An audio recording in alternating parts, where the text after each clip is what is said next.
மாதா தொலைக்காட்சி அன்பர்களே, இறந்த நம்பிக்கையாளர்களின் ஆன்மாக்கள் இறைவனிலே நித்திய இளைப்பாற்றி அடைய நமது மாதா தொலைக்காட்சியோடு இணைந்து ஒரே குடும்பமாக மன்றாடுவோம். ஆண்டனி க்ரூஸ், மும்பை.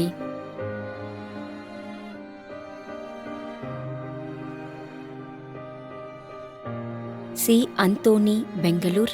15ஆம் ஆண்டு நினைவஞ்சலி.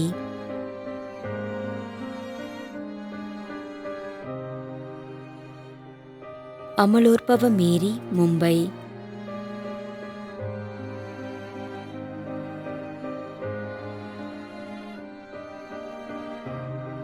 எஸ். செல்வநாயகம்.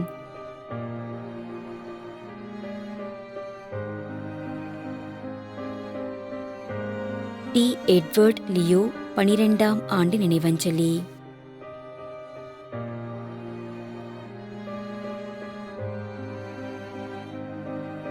நிஷாந்த் வில்லவராயர்.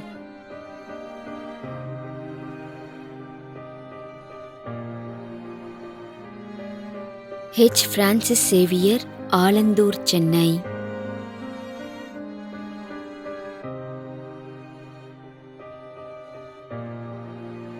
சூசை சவரியம்மாள். மேலும் யாரும் நினையாத நம்பிக்கையாளர்களின் ஆன்மாக்களுக்காகவும் மன்றாடுவோம். தந்தை, மகன், தூய ஆவியாரின் பெயராலே ஆமென். ஆண்டவருடைய பெயராலே நமக்கு உதவி உண்டு. விண்ணையும் மண்ணையும் படைத்தவர் அவரே. திருவெளிப்பாட்டு நூலிலிருந்து வாசகம். அதிகாரம் 14, இறை வார்த்தை 13. விண்ணகத்திலிருந்து ஒரு குரலை கேட்டேன். இது முதல் ஆண்டவரோடு இணைந்த நிலையில் இறப்போர் பேறு பெற்றோர் என எழுது என்று அது ஒலித்தது. அதற்கு தூய ஆவியார், ஆம், அவர்கள் தங்கள் உழைப்பிலிருந்து ஓய்வு பெறுவார்கள், ஏனெனில் அவர்கள் செயல்கள் அவர்களை பின்தொடரும் என்று கூறினார். ஆண்டவரின் அருள்வாக்கு. இறைவனுக்கு நன்றி. நம்மிடையே வாழ்ந்து இறந்து போன இறைவனின் அடியார்களுக்காகவும், மேலும் குறிப்பாக மாதா தொலைக்காட்சி வழியாக நீர்த்தார் நினைவில் இன்று நினைவு கூறும் இறைவனின் அடியார்கள் அனைவருக்காகவும் மன்றாடுவோம். விண்ணுலகில் இருக்கின்ற எங்கள் தந்தையே, உமது பெயர் தூயது என போற்ற பெறுக. உமது ஆட்சி வருக. உமது திருவுளம் விண்ணுலகில் நிறைவேறுவது போல மண்ணுலகிலும் நிறைவேறுக. எங்கள் அன்றாட உணவை இன்று எங்களுக்கு தாரும்.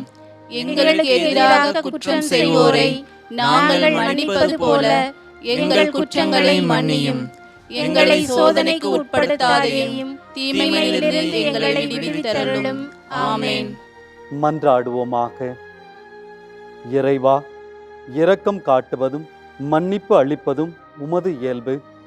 ஆகையால் உமது திருவடிகளுக்கு வந்துள்ள இன்று நாங்கள் நினைவு கூறும் ஆன்மாக்கள் மீது இரக்கம் கொண்டு அவர்களுடைய குடும்பத்தார் மற்றும் மாதா தொலைக்காட்சி குடும்பம் செலுத்தும் ஜெபங்களை ஏற்று அவர்களது குற்றங்களையும் அவற்றிற்குரிய தண்டனையையும் மன்னித்து அமைதியையும் முடிவில்லாத வாழ்வையும் தந்திடுமாறு எங்கள் ஆண்டவராகிய கிறிஸ்து வழியாக உம்மை மன்றாடுகின்றோம்.